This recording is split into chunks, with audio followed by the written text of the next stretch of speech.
This question number 134. Equation of circle with center on the x-axis.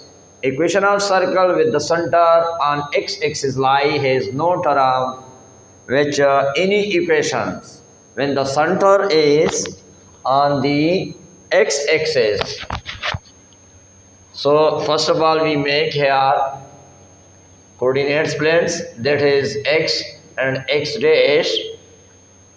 If the center lies on the x-axis on that line, so has no linear term y will be involved here.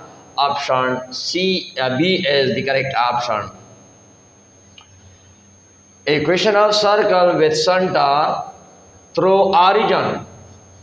Origin means here, if center is here through origin and has no term, both term x and y both are not involved.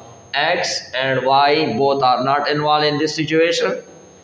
And equation of circle with center along y-axis, so in this case x term will be not involved. So when the center is lies on the y-axis, so there is no linear term involved in the form of x, so that is called the center of equation along y-axis.